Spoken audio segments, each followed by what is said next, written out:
Thank you. It's a pleasure to be here. Uh,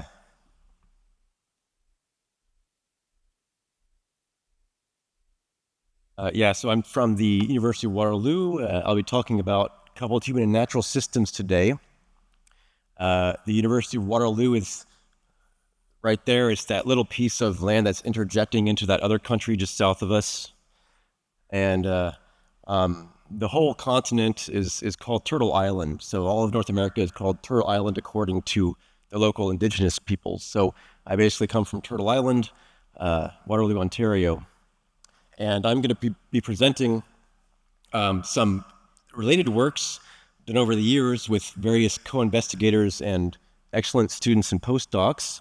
But notably, all of this work is in collaboration with Professor Anand at the University of Guelph, who I've been working with on these systems for many years now. So you could almost consider this really a joint talk with Professor Anand. This is the rough outline. I'll divide it into three rough areas. The first one is social norms in chance. So my specific interest is how do we model social norms in these coupled human environment systems, and how do these norms generate tipping points? And then the second block of ideas is how do the dynamics of chance, how do they differ from uncoupled models where we ignore the interactions? And I'll look at social climate interactions and forest-grassland mosaics.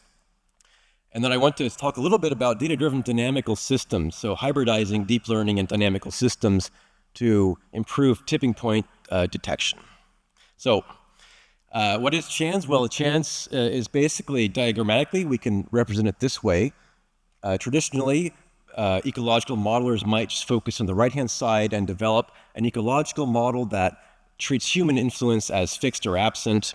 Conversely, a social modeler might only consider endogenous social dynamics and ignore the fact that the natural resource might change over time in terms of its abundance.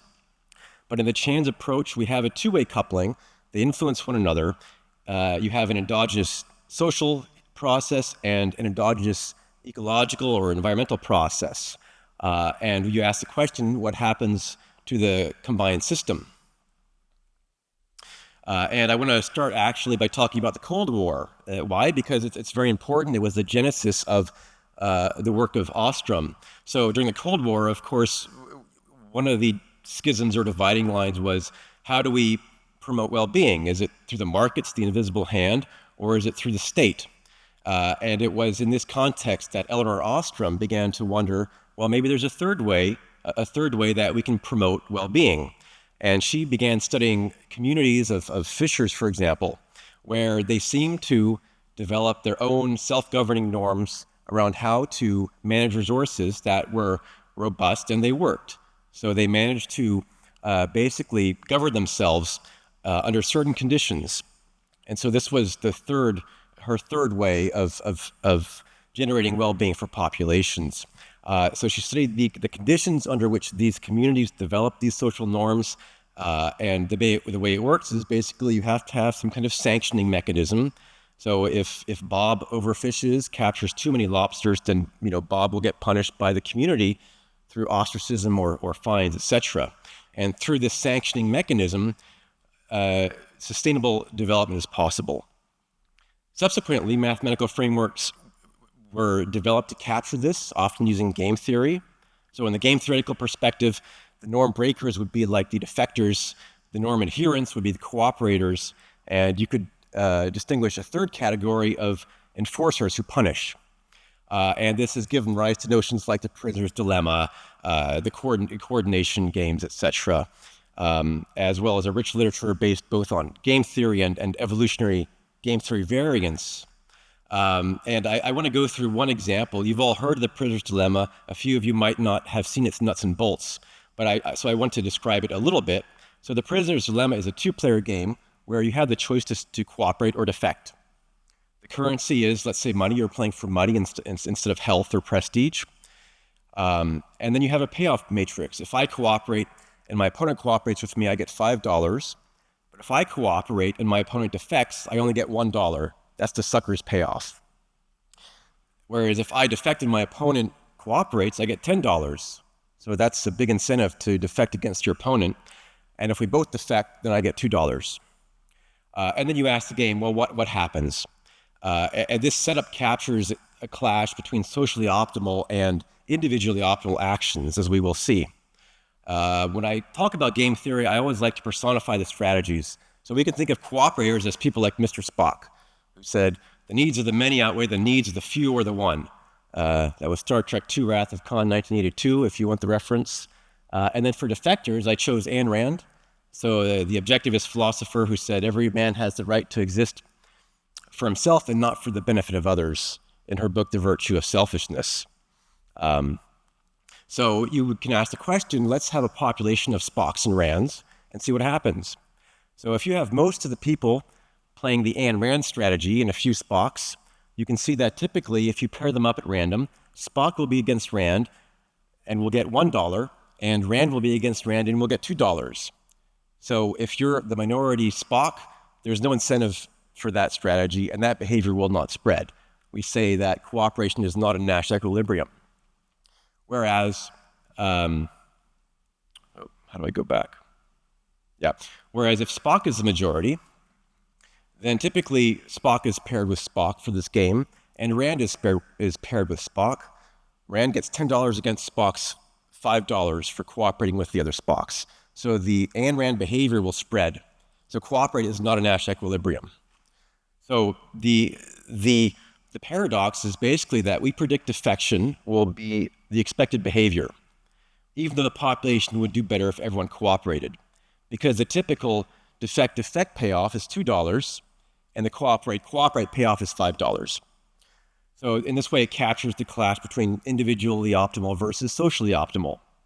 And this has been noted in many phenomena. For example, cocktail parties, or any party for that matter, where you have a lot of people in a small room, everyone's shouting, right? So wouldn't it make more sense if they just whispered?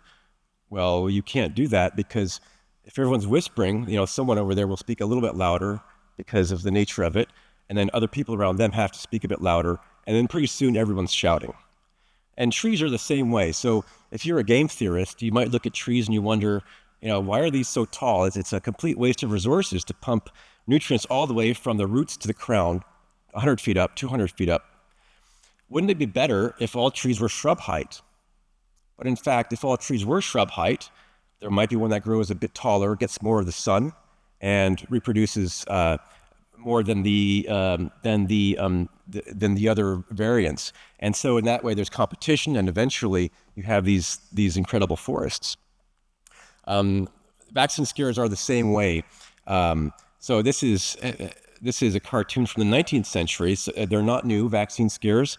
The very first vaccine, the smallpox vaccine, generated a vaccine scare. And here's a cartoon from the satirist James Gilray with Edward Jenner standing serenely in the middle, and he's giving people smallpox vaccine. Smallpox vaccine is based on a cowpox virus. So at the time, people were afraid that cowpox virus would give me cow-like parts. And so you see people, they have cows jumping out of their arms and out of their forehead, etc. And here's a lovely detail. If you look in the back, you can see the worshippers of the golden calf. So James Gilray was saying this is kind of unnatural to use cowpox virus to vaccinate people against smallpox. So, and these vaccine scares, they're not new, and they tend to be unstable because these high coverage levels are not Nash equilibria. Non-vaccinators who are defectors in this kind of viewpoint, they get herd immunity without paying the cost of vaccination, whereas vaccinators accept the cost of vaccination and contribute to the herd immunity.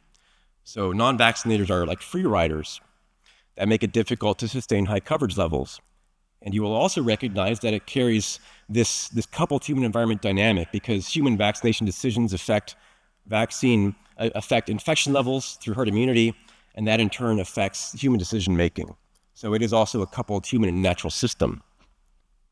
So going back to the norms, we've discussed so far how these models of common pool resources typically assume this simple trichotomy. Norm breakers are defectors, norm adherents are cooperators, and norm enforcers are punishers. And that applies very well to a fishery community, because everyone can agree in a fishery community what a defector is. A defector is the person who took too many fish.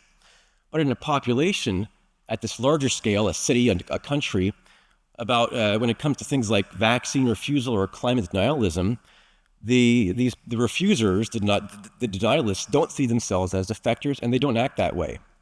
And in fact, someone might say, well, I think freedom is a public good, and you are ruining the public good of freedom by making me get vaccinated, right? So I think we have to modify the way we approach common pool resource problems at the level of populations. And in particular, we should perhaps adopt the concept of injunctive social norms. So injunctive has the flavor of thou shalt. There is an opinion about how the game ought to be played, right? If you defect, then I think you should be punished, and it doesn't matter if you're.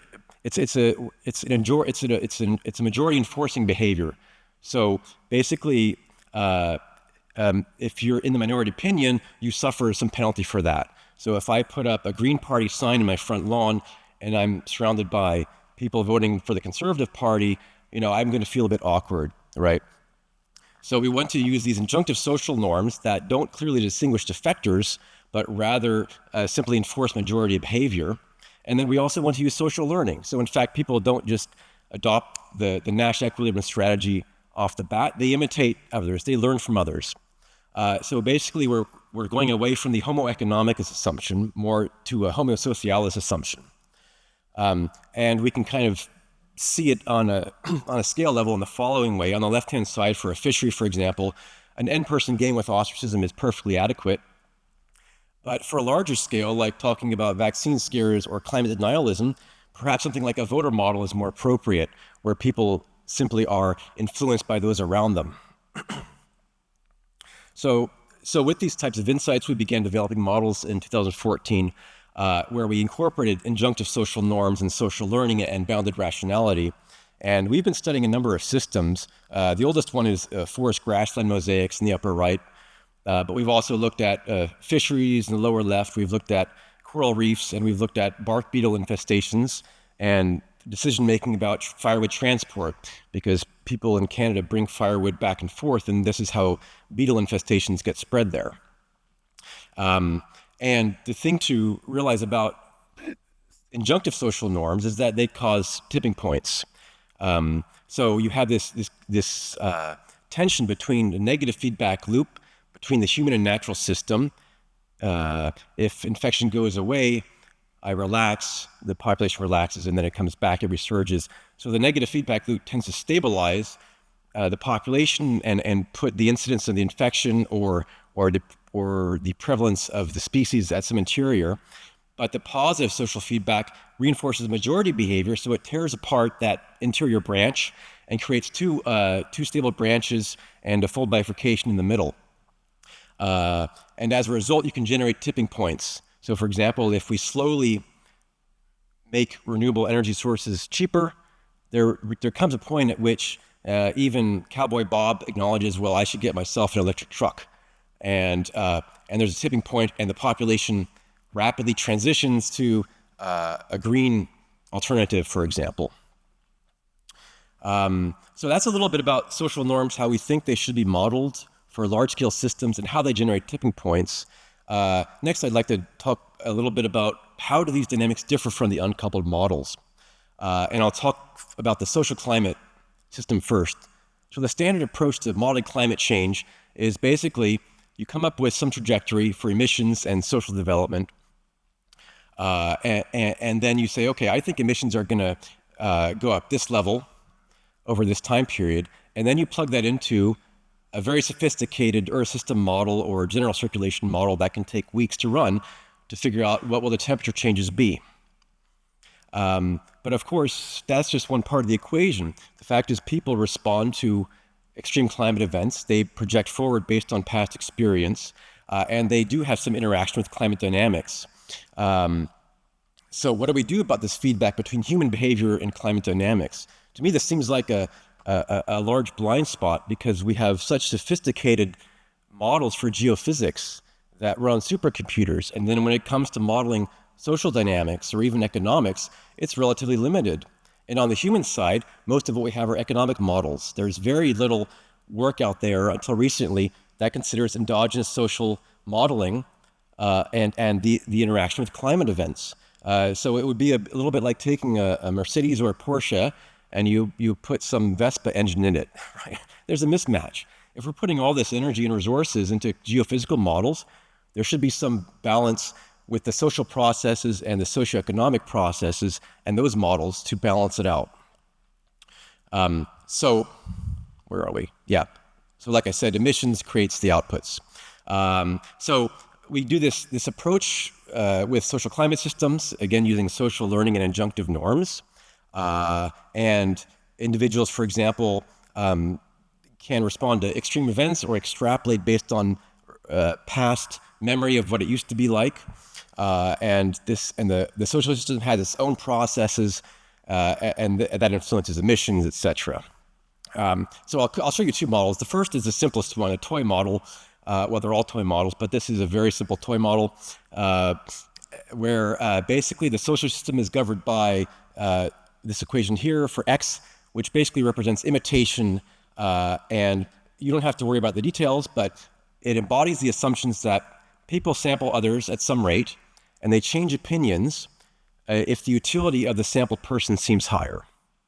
And their decisions are influenced by how much it costs to mitigate climate change, the extrapolation of future climate impacts based on the past history, and the injunctive social norms, the pressure to conform to the people around them.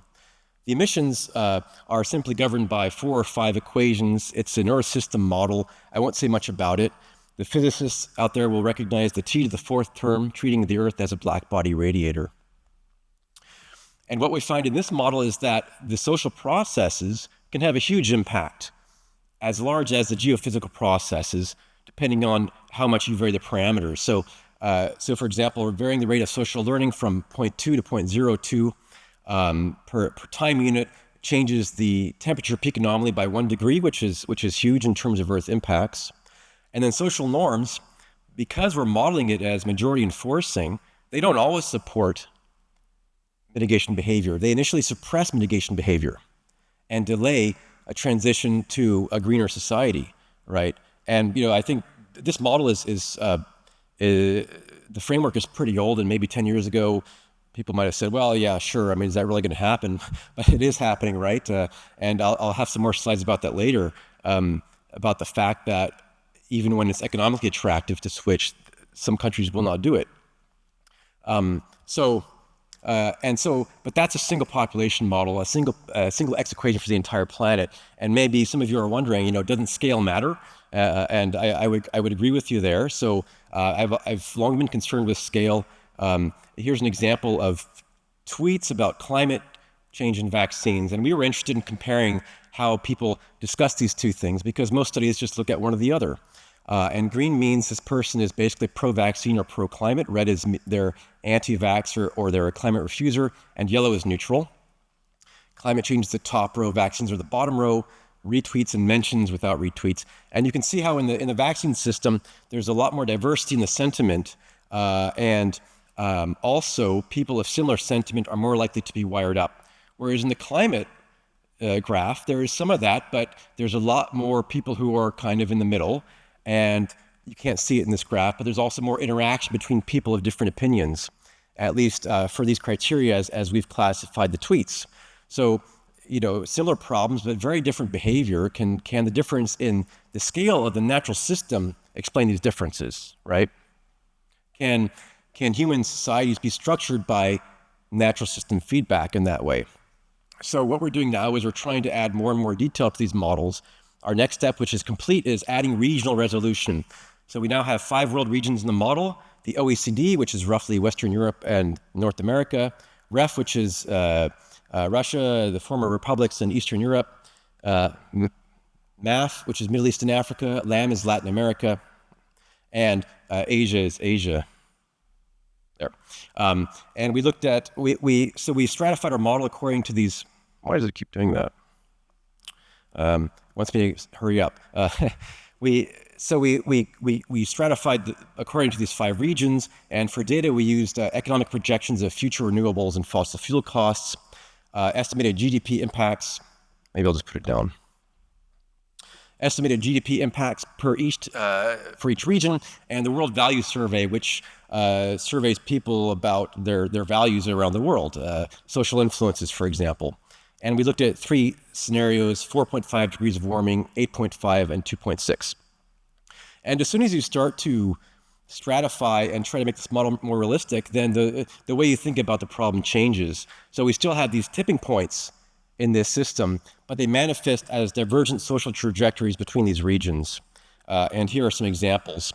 So part of our job was to estimate how fast renewables will cost, how fast their cost will decline over time relative to fossil fuels. And actually, we're already there. So renewables are already cheaper, and they will continue dropping. That's why the y-axis on the left is negative, and it's the case all over the place, including the OECD. And yet, because of social norms, we see that in OECD and REF, even in the yellow baseline scenario, mitigation is slow to take off, and that's because the norms are dragging that population back down to the non-mitigation norm. They're kind of preventing it from taking off. Whereas in Asia, LAM, and MAF, in the baseline scenario in yellow, mitigation takes off much faster.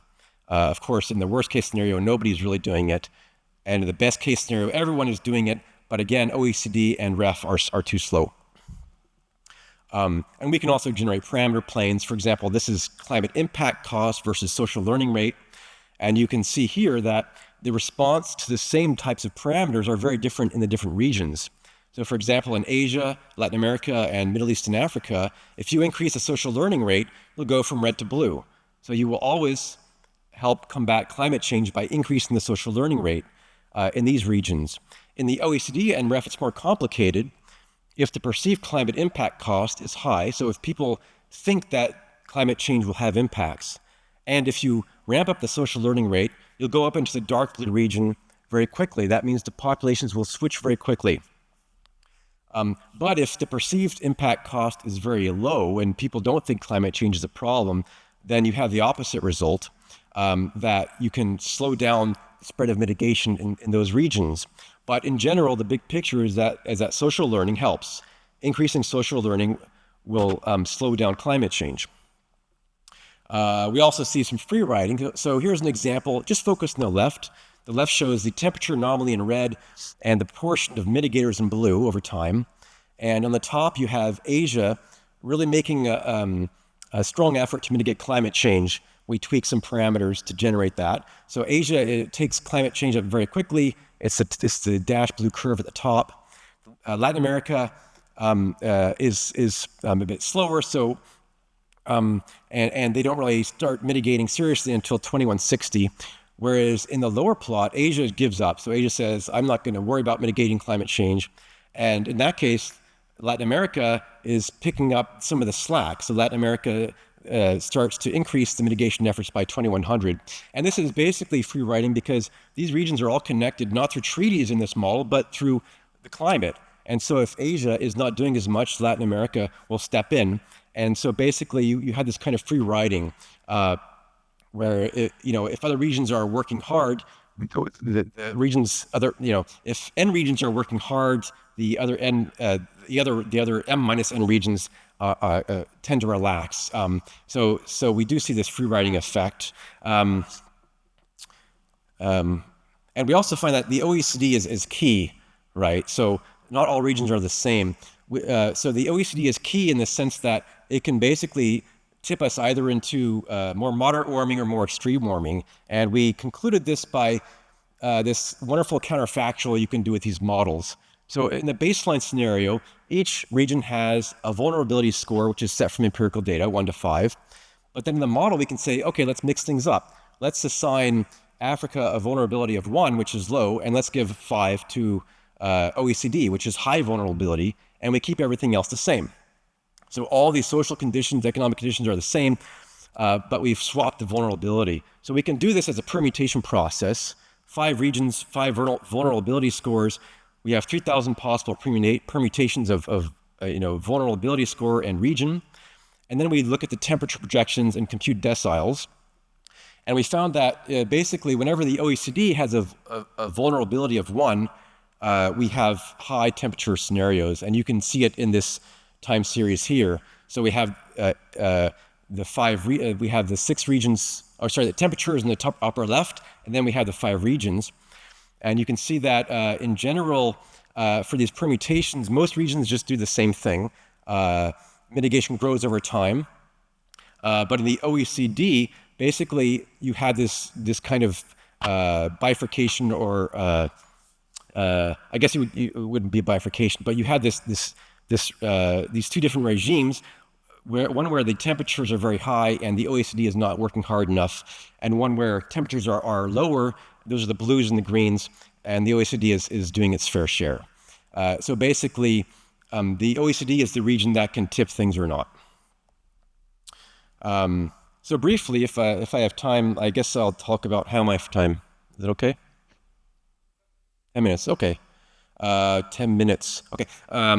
So that's one of the more recent study systems. One of the older ones is forest-grassland mosaics, just to give you a sense of the versatility of this framework. So this is our oldest study system. It's a naturally occurring bistable forest-grassland mosaic in southern Brazil. So these grasslands are very biodiverse, but it's difficult for the Araucaria angusta folia trees to establish there because of fire. The fire spreads across the grassland, but the clumps of trees are resistant to fire, right? So you have this bistable net landscape, which is very unique to the region. And so in this case, we have both a bistable landscape and a bistable human society, and we can see interesting things. For example, if you increase the coupling, gradually turning it from an isolated system to a coupled system, the dynamics change completely. On the left-hand side, we have the isolated ecological system, where you have either a bistable forest grassland mosaic, or for certain changes to the natural parameters, you just have grassland. But as you introduce human influence, then you can generate other outcomes like limit cycles and other complex phenomena. So when you add this coupling, it changes everything. And the point is that if your system is coupled, it doesn't make sense to talk about just the anomaly or just the social effects. It's really a social climate system. You can't separate them. Or it's really a socio-forest system. Okay, so the last thing I would like to talk about is tipping points. So it would be really nice to know when tipping points are coming, right? And this is our caricature of human environment systems. It's very nice and simple. We've got the social system, you've got the ecological system, but of course the reality is more like this, right? In reality, we had this unpleasant spaghetti, which is really difficult to analyze and model. So what do we do about the spaghetti? We need some way to simplify it. And we also need to know if we're in some system with spaghetti, that's a spaghetti system, how do we know when a tipping point is near? Okay, so early warning signals, most of you know about this stuff. So near bifurcation, things slow down, and the number of possible transitions simplifies to a number of tipping point archetypes, or normal forms we can call them. And we can detect this slowing down through the way that the systems wobble nearby tipping point. So it's almost like a top. You spin it, and you know it's going to tip over when it starts to wobble a little bit, okay? So that's a little bit like the critical slowing down effect that we measure through variance and autocorrelation. So canonically, these early warning signals work for lake eutrophication, epileptic seizures, markets, etc. And we detect them with variance and autocorrelation. And where these come from is basically from the simplest term that describes the dynamics around the tipping point. Actually, it's an infinite mathematical expression, but we just take the term in the green box, and that's what gives us the idea that the variance and the autocorrelation will increase near the tipping point. But what about all that stuff we throw away? We throw away this infinite sequence of terms because it's ugly and it's system specific. We're losing something there. Okay, so that brings me to deep learning. So deep learning algorithms, they aren't bothered by mathematical aesthetics. They don't care if it's ugly or nice. And they're very good at recognizing features. So for example, my Apple Watch knows from my heart rate if I'm walking or if I'm running. And they can detect features in time series data. They really excel at that. So we had two hypotheses. Okay, if these early warning signals are universal, then what if we train a deep learning algorithm on a training set that's not empirical, not from the system? It's just a random library of dynamical systems that's got fold bifurcations, hops, transcriticals, whatever else you want to throw into it. If it's true that these early warning signals are universal, then the classifier that's trained on that can detect any transition in a real system that is subject to those types of transitions without any data from the system. So in other words, it can detect early warning signals in systems that are not actually in the training set. Hypothesis 2, the algorithm, because it can detect those higher order terms, the shape of the stability landscape, it can also tell us what lies beyond the tipping point, which would also be good to know. So these hypotheses rely on this universal aspect of transitions, so we set out to study this problem. So this is one example of how the outputs differ a little bit. So we've got 3 transition types and then a no transition case. And then we've got in row 3, we have the variance indicator. Row 4 is the Lagrange autocorrelation, and they go up before the transition as they should. And then what the deep learning algorithm does is it says, at first it tends to classify things as neutral because it says, I don't think there's a transition coming just yet. But then as you approach the transition, it says, well, okay, I think there's a higher probability of a transition, and I can tell you which one it is. So for example, for the fold bifurcation, it says fold. For hop, it says hop in orange. For transcritical, it says transcritical in yellow. And then for neutral, it says, nothing's going to happen. So that's all very well and good, and it works in modeling systems. That's easy. These are 3 simple models. These are ROC curves, plots of the false positive classification of the tipping point versus the true positive. You want your classifier to hug the left and top of that curve. That means high false positive rate, high true positive rate, low false positive rate. Like a very good COVID test, for example, it should have a high true positive, low false positive rate. And you can see that the variance in Lagrange autocorrelation in red and green, they kind of do okay. They're kind of working. But for the machine learning algorithm, this is really nothing for it. It does very well. And again, it hasn't seen these models. It's just seen a library of dynamical systems. And then we also looked at 3 data sets. One is lake anoxification data from sediment cores in the Eastern Mediterranean. So the Eastern Mediterranean went through phases of oxic and anoxic states. And our colleagues tell us, well, if this isn't a full bifurcation, I don't know what is. So we said, okay, let's treat it as a full bifurcation and see what happens. Lagrange autocorrelation can't really detect the tips in the sediment cores. Variance does okay, and the machine learning algorithm is doing extremely well in this case. Full bifurcations are easy for it. We also had some thermoacoustic experiments from physics supplied by some colleagues in India, and again, they all do pretty well in this case, but the machine learning algorithm does better. And then we looked at, here it's just for grins and giggles, another model of infectious diseases, but this is a chance model of disease spread. I won't say much about this one, except that if you're monitoring cases and you want to predict when an outbreak is going to happen, all the systems are basically no better than a coin flip. But if you're monitoring the social system, then you can detect the outbreak in that social disease system much faster. So that's an interesting idea, that we can monitor natural systems by looking at social systems. But this is just a model system. And then we also looked at 7 paleoclimate transitions from ice cores. And I got to be honest and show you when it doesn't work. And this is an example where it didn't work. In this case, nothing really does much better than a coin toss. So at least for the paleoclimate transitions, it doesn't work as well. Why? Dimensionality, perhaps, quality of data. Either way, we decided, well, we're going to focus on this next because that's the problem area. So I'll go through the next few pretty quickly, but basically what we did was we created the spatiotemporal analog of the system to look at transitions in spatiotemporal systems like vegetation systems. Candidates include the Amazon and the Sahel, both of which have some of the dynamical features we're looking for. And we trained the model on easing models with 2 types of phase transitions, first and second order. So again, we're training it on a library.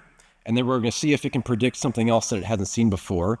So we looked at 3 test models: a vegetation water system that was developed by Sonia Kefi and Montpellier, a sea ice percolation model, and then CMIP-5 simulations. These are climate simulations that show transitions. And it does quite well for the vegetation system and the sea ice percolation model. The ROC curves again showing that the classifiers generally predict the transitions. And for the CMIP-5 data, it's very diverse. So if you're looking at CMIP-5 simulations of the cryosphere, the frozen parts of the Earth, atmospheric models, then it doesn't do so well. But it does well.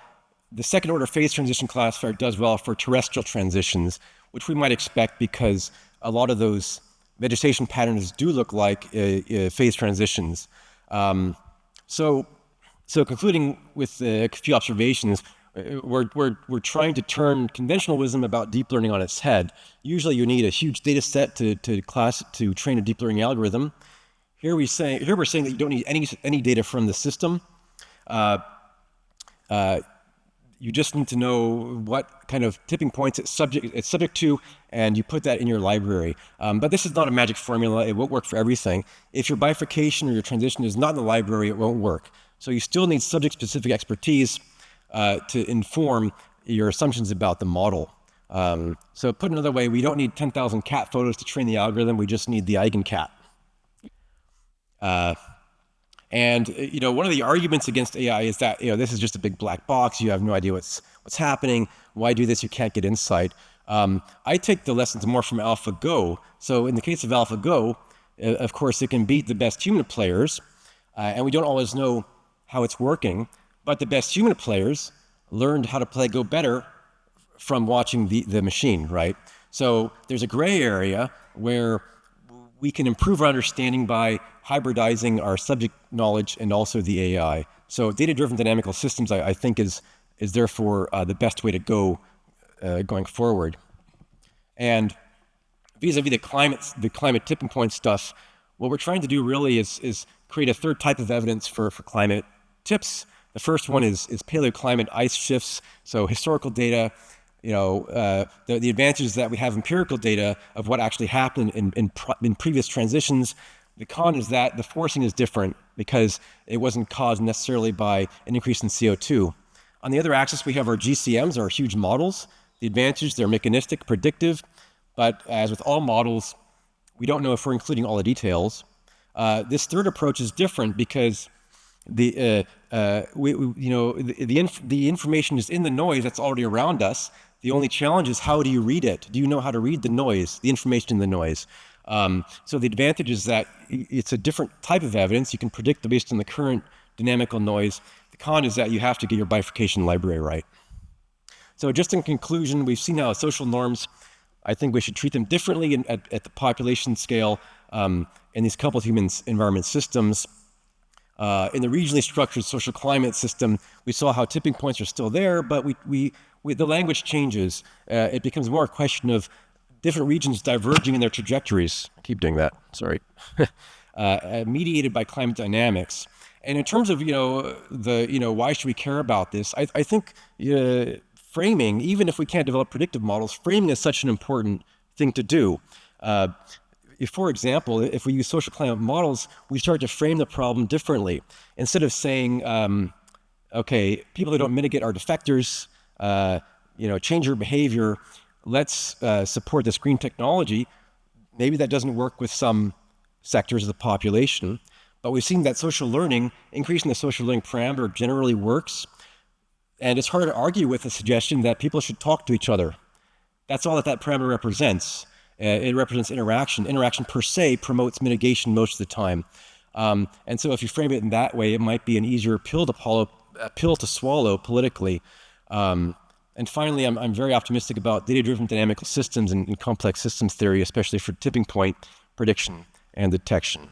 Thank you very much. I hope I stayed in time. Glad to take a question if there's time.